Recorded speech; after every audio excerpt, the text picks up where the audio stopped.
You are listening to the Keep the Weight Off podcast with Dr. Angela, episode number 84. Welcome to the Keep the Weight Off podcast, where we bust all the dieting myths and discover not just how to lose weight, but more importantly, how to keep it off. We go way beyond the food, and we use science and psychology to give you strategies that work. And now your host, Dr. Angela Zechmann. Hey everyone, and welcome back to the podcast this week. How are you? And how are you today, Marchelle? I'm doing great. How are you doing? I'm doing okay. Good. We've been having some tech issues, so we're a little bit flustered, but for the most part, we're doing well. So, okay, well, today I have something interesting to talk about, and this is something that has been coming up in the clinic more and more lately. And these are also things that are coming up among our members in empowered weight loss. So these are just like the little things that we're doing fairly regularly that seem to slip under the radar and that we don't realize are actually sabotaging our weight loss efforts. And in some instances, they're not just preventing weight loss, but they're causing weight gain. So I wanted to just go through some of these little things that we do that actually are causing issues for us. And so then you can ask yourself, if you're struggling and it seems like you're not losing weight, or maybe you're even actually gaining weight and you're not sure why, maybe it could be due to one or more of these things that could be at the root of the problem. Okay? Yeah, I am so glad that you're talking about this today. Did you write this for me? Because I can't even believe we're talking about this, because I feel like I've gotten back on track. I talked about it last week. You know, I've been doing everything I think is right, and I am stuck for some reason. I don't know what it is. And I was telling my husband yesterday, I said, there's something that I'm doing wrong and I don't know what it is. And I know it's got to be these little things. Mm-hmm. So I know there's something that's slipping under the radar, because I know I've had a lot of success before. And this time I've had a lot harder time getting motivated, because I slipped, off the tracks for a little while. For about a year, I've been struggling. And like I said, I feel like I've gotten, everything back on track, but there's just something isn't, the scale and, that my fat loss isn't showing like I thought it was going to. So I'm just really happy that we're talking about this, because I'm sure that it's going to help me to tune in and figure out what, and anybody else that's struggling, will be able to figure things out. So let's get into it. All right. Well, one thing I do want to clarify before I say anything else is that weight loss and fat loss are not the same thing. And so if you get on the scale and you don't see any change, that does not mean that you're not losing fat. So when I use the word weight loss, I mean fat loss. I don't mean weight loss on the scale. So what I'm talking about is, if you feel like you're struggling, don't use the scale. But if it just feels like you're doing everything right and yet your body's not changing. And how do you know if your body's changing? Well, your clothes are getting looser. That's the best indicator, is that your clothes are getting looser. Okay. So if this is the case for you, you feel like you're doing everything right and your clothes are not getting looser and they're maybe even getting tighter, then these are the saboteurs. I want you to just ask yourself, could this be going on? Now, what I want all of us to understand here is that this is all biochemistry. And I'm talking mostly here about different types of foods, but any food that's going to spike insulin is either going to prevent weight loss or, even worse, cause weight gain. Now, in case you haven't been listening for very long and you've never heard me talk about insulin, I'm just going to give you the Cliff Notes version here really quickly. Insulin is a hormone that is produced by the pancreas. Now, Marchelle, before you ever met me, had you ever heard of the pancreas before? Not really. I mean, I work in the medical field, so, maybe here and there, but I really had no idea what its function was or how it worked in the body. Most people have absolutely no idea how important this little gland is. So it's just a little gland. It sits behind the stomach and it aids in the digestion of food. So I want anyone who is listening and following me to understand that the pancreas is one of the most important organs in the body, because without it, you're going to die. Now, why is that? Because the pancreas produces insulin, and insulin is necessary to keep our blood sugars stable. If you have type 1 diabetes, your pancreas doesn't produce insulin. And so you have to take insulin shots or you're going to die. And I can't remember exactly when synthetic insulin was first made, but it wasn't all that long ago, like 100 years ago. So back in the 19th century, like the 1800s, and earlier than that, if you developed type 1 diabetes, you just died and nobody really knew why. Okay. So that's how important insulin is. And that's how important the pancreas is. Without it, you're going to die. Now, what's going on is that most of us who struggle with our weight have really overworked pancreases. Our pancreases have been producing so much insulin for so many years, trying to metabolize all the processed food that we eat, that our pancreases are pretty stressed out. So one of the things that I teach people is how to give their pancreases a bit of a break by learning how to find hidden sugars in foods. Because insulin comes from the beta cells of the pancreas. Have you heard this before, Marchelle? No, I haven't actually. So insulin is produced by the beta cells of the pancreas. So I like to think about sending our beta cells on vacation in the Bahamas. So you just imagine these little cells laying there on a beach on vacation with no work to do or very little work to do. And so they just sort of bliss out, right? So if it helps you, you can call this beta bliss. So what I'm teaching people how to do is to bliss out the beta cells of the pancreas by giving them a break. Okay? So the idea here is to always be thinking about those beta cells and how hard do they have to work. How much insulin are they going to have to produce if I eat a plate of mac and cheese, for example? Well, I think we can all guess that it's going to be a lot. Why? Because mac and cheese gets broken down into glucose and it's going to spike your blood sugar. So mac and cheese is not a good option if you want to have blissed out beta cells. So that's just some background information so that you understand. What I want to talk about today are those things that you might not realize that are really stressing out your pancreas and causing you to have to produce a lot more insulin than you might realize. When you produce excessive amounts of insulin, you can't lose weight and you're probably actually going to gain weight. So here are some examples that I see all the time. The first thing that can really wreak havoc with your nutrition is Starbucks. Well, Starbucks and any other coffee houses like it. Have you ever thought of this, Marchelle? Oh, yeah. I've always had a bad feeling about Starbucks. Have you? Yeah. I always knew that was a no-no. Well, it's interesting because my parents were on vacation in Panama. This was maybe a decade ago. And they went on a tour of a coffee plantation. And this particular coffee plantation produced coffee beans for Starbucks. One of their purchasers was Starbucks. But the guy who was running the tour said, Starbucks doesn't sell coffee. Starbucks sells sugar. And it's so true. For sure. Yeah. And with how, popular Starbucks is all over, the country, so many people do not know this information, apparently. And I'm so glad that we're talking about it because Starbucks, you guys, ugh. Yeah. Well, so just last week on a couple of different occasions, I had patients telling me that they'd been having cravings. And they also said that they had just been getting, because I always like to question, well, what's going on? What do you have for breakfast? What do you have for lunch? So they were telling me that they had been getting back into the habit of going to Starbucks. And they were just ordering lattes or mochas. They didn't think anything of it, just like a chai tea latte or a peppermint mocha. So one gal was the chai tea, the other one was the peppermint mocha. And this was happening like 3 to 5 days a week. And they just really didn't think much about it. But our body composition machine was telling us that they were gaining visceral fat. Now, remember, the weight might not change all that much, but oftentimes the clothes feel tighter and the body composition machine is showing us that they're gaining visceral fat. So right there on the spot, we did some investigating and I looked up what was in a Starbucks drink. So the first question is, what size drink are you getting? And it was so interesting because each of them said it was a venti, which is the 20-ounce size.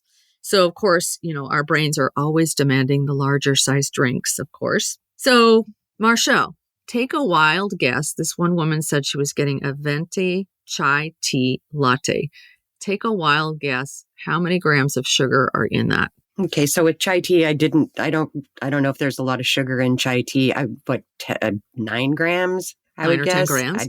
Yeah, because chai tea seems like it's healthy, right? Like, you're thinking about all of we kind of just have in our own brains. It's, first of all, it's tea. It's not coffee. So, and tea is supposed to be healthy for you.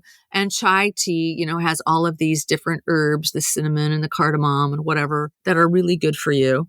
And so, and a latte's got, protein in the milk and all of that. So a chai tea latte should be a fairly healthy drink from Starbucks. Well, when I looked it up, I was shocked. It actually has 53 grams of sugar. What? Yeah. Oh my goodness. Wow. And 310 calories. Okay. So. Wow.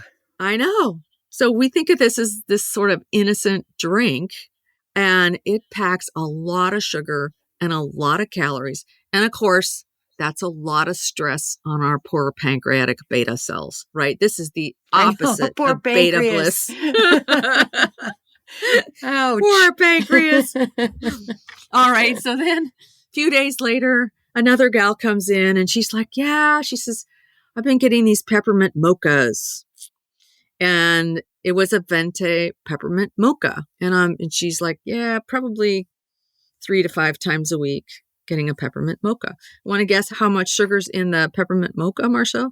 Gosh, taking into consideration, that the 53 grams in the chai tea, and I know mocha's got to be more than that because I know mochas are super sweet. I don't know, 60? Yeah. I would guess something like that. I don't know. It has 68 grams of sugar in a venti peppermint mocha. And that's crazy. 540 calories. Oh my gosh. No. I know. I'm just picturing like your pancreas in the ring, with this peppermint mocha and it's beating the hell out of it. Yeah. Knockout. Yeah, God. So these are just a couple examples, right? But what I want our listeners to know is that when we have that much sugar all at once, our pancreas has to produce a ton of insulin in order to bring our blood sugar back down. Yeah. And that insulin is going to cause fat gain, particularly that dangerous visceral fat that we talk about. And it's for sure going to be preventing fat loss. So I say, if you want to be a healthy, vibrant person, you got to let go of the Starbucks drinks and stick with black coffee with cream. It's possible to live without these drinks. It's possible to do it. As a matter of fact, anyone over 50 did not grow up with coffee houses on every street corner, right? Starbucks, I think the first Starbucks came out in 1972, if I remember correctly. Because I have no idea when it came out. We live in the land of Starbucks in the Pacific Northwest, and the very first Starbucks is up at Pike Place Market. And I know it was the mid 70s sometime. So yeah, it's possible to live without them. Yeah, it is, you guys, because I do. I don't drink coffee at all. I had to give that up. I'm sure that some of you have listened to this in previous podcasts that, I didn't want to give up the creamer in my coffee because, I wanted to drink that dessert coffee. So I just gave it up altogether. I don't even drink caffeine at all now, you guys. So it is possible. And this is coming from somebody who was addicted to sweet coffee and, having that coffee drink in the morning, and that would get me through most of the day. But it is possible to live without it. And your pancreas is going to thank you. Yeah, absolutely. Absolutely. So that's coffee drinks that can be sabotaging your weight loss. Another thing that can thwart your weight loss efforts is juice, like orange juice or cranberry juice or apple juice. Now, we have been told from the time we were little children that juice was a really healthy alternative to soda. How many of us were told that? I fully believed that. I thought that juice was totally healthy. Oh, yeah, I did too. I mean, I used to drink orange juice every single morning. Gave it to my kids. Thought I was doing them a healthy, good service, and give them the juice every day, the orange juice. Yeah. Until I learned some of this information. Now I So what's the problem with juice? The problem with juice is it gives you all the sugar that's in the fruit without any of the fiber. And it actually takes like 5 oranges to make a glass of orange juice. That's a lot of sugar. Wow. So Yeah. the juices are concentrated sugar. So an 8-ounce glass of orange juice can have like 25 grams of sugar, which is a lot for your pancreas to process. It just is.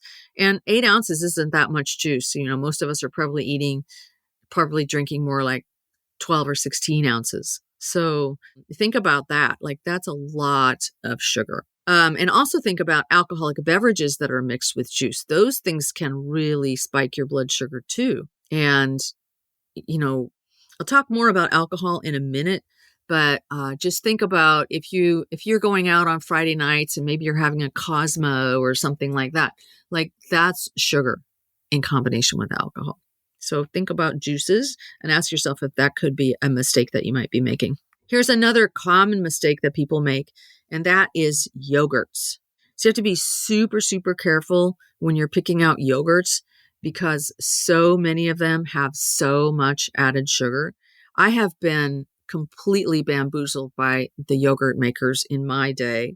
Even just a plain vanilla yogurt can be really high in sugar. And I am always checking the labels on yogurts. I don't just go into a store and buy a yogurt. You can be certain that most of the yogurts that are flavored with fruit have a lot of sugar in them. So I would recommend just go for plain Greek yogurt because that's pretty high in protein. And especially if you can get the kind that are made in Europe, like a European Greek yogurt. And then just add your own fruit if you want some fruit in it. How's that sound? That sounds great. And also I was just thinking of this, when we keep doing these, eating these sweet things, even if we think they're fruit and they're fairly healthy, for me, it causes sugar cravings. And so I have to be super careful about having like any kind of sweet tasting anything, because then it makes me want it for the rest of the day. So yeah. Got to be careful. Just do.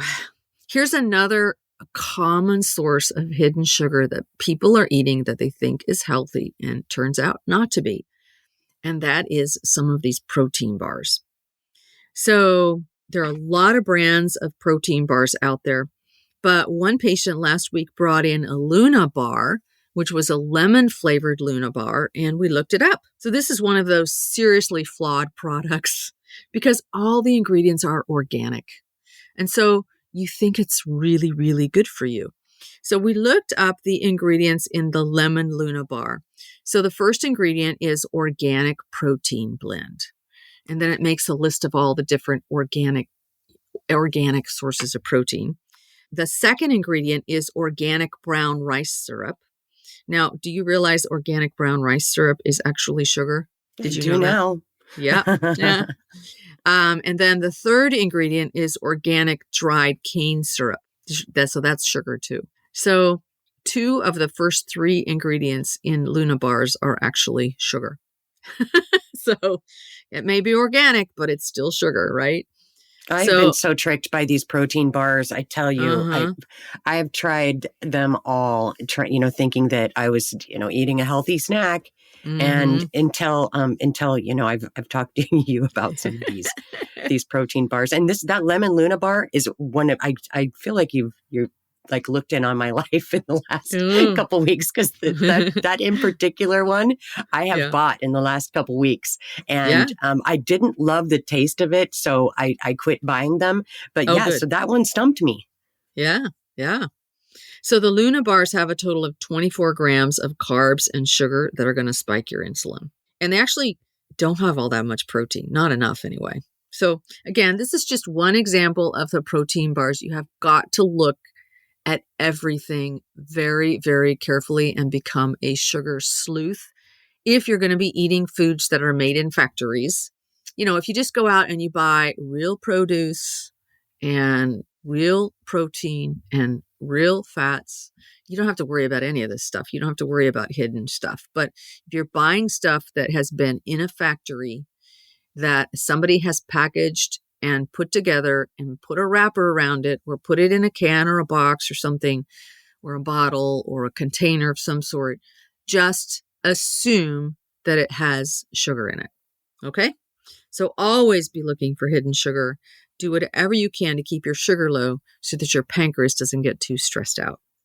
Yep. So Foods without labels, guys. Foods without labels. eat foods without labels. Yes, exactly. Now, that's sugar. That's hidden sugar. What else can sabotage your efforts to lose fat? So I just mentioned a little while ago, alcohol. And we did an entire podcast on alcohol last year.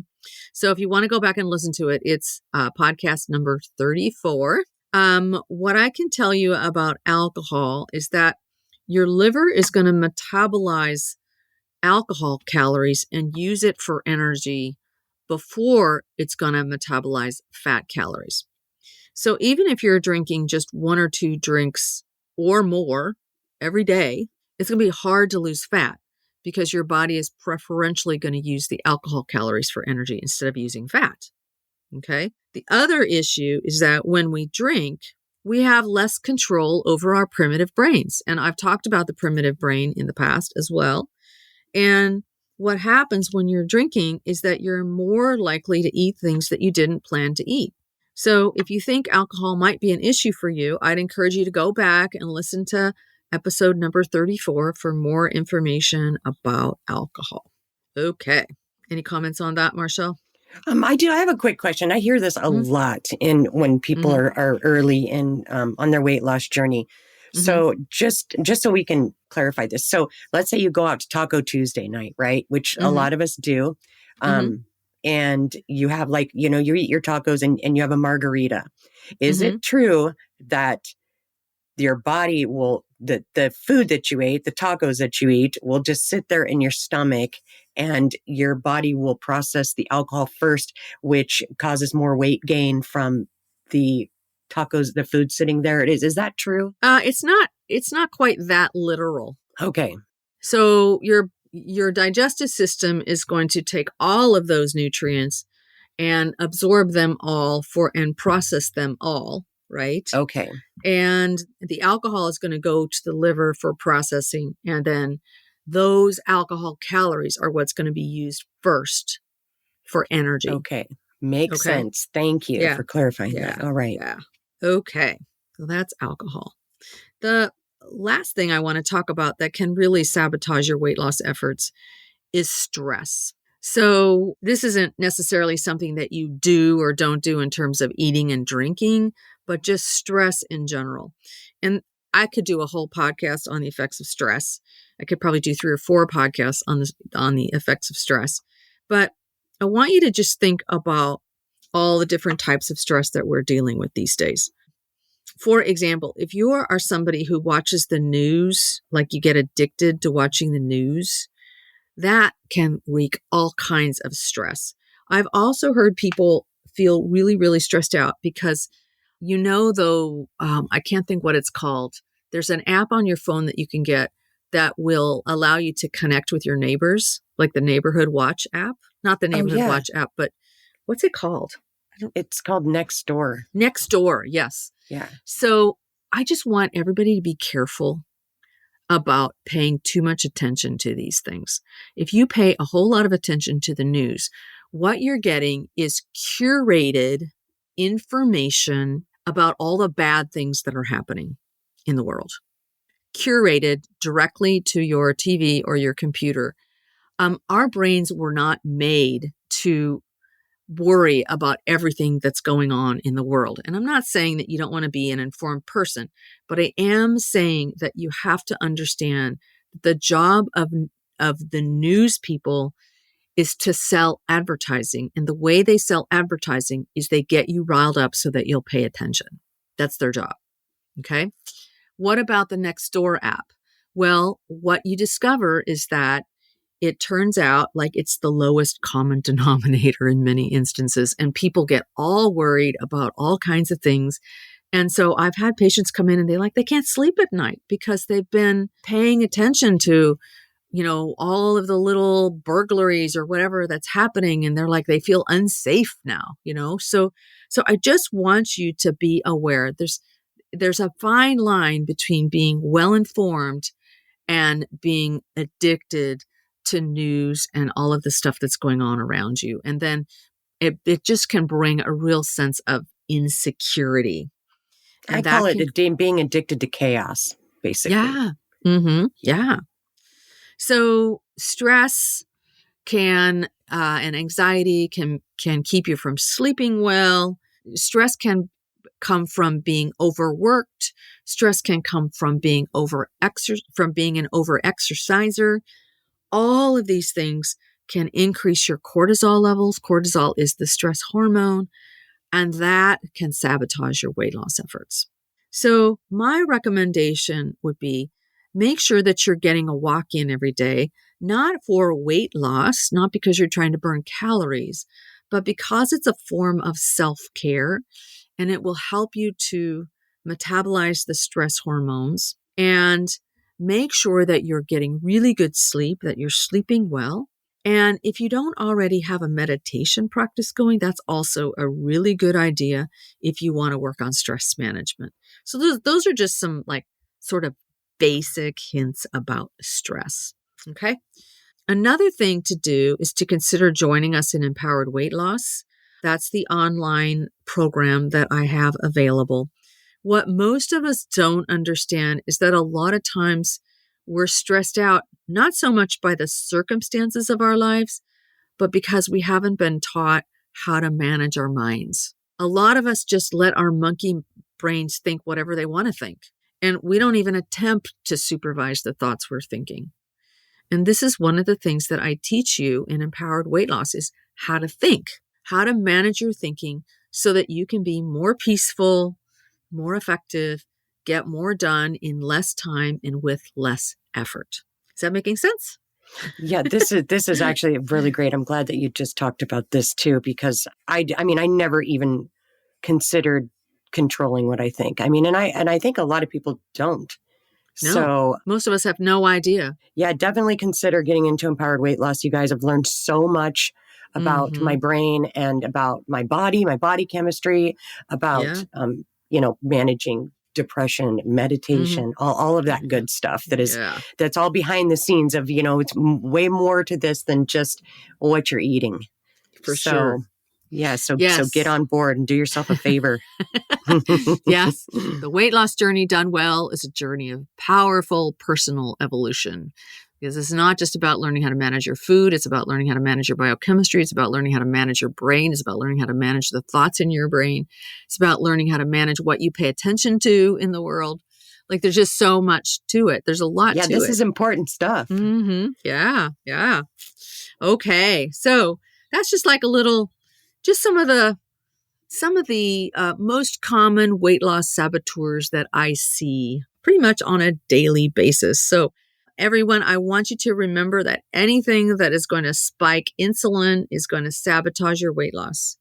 And your job is to keep the beta cells of your pancreas blissed out by making sure that you don't eat things that will spike your blood sugar. And in particular, watch for things like coffee drinks, juices, yogurts, protein bars that seem healthy but are actually loaded with sugar. Be careful with alcohol and learn how to manage stress by learning how to manage your mind.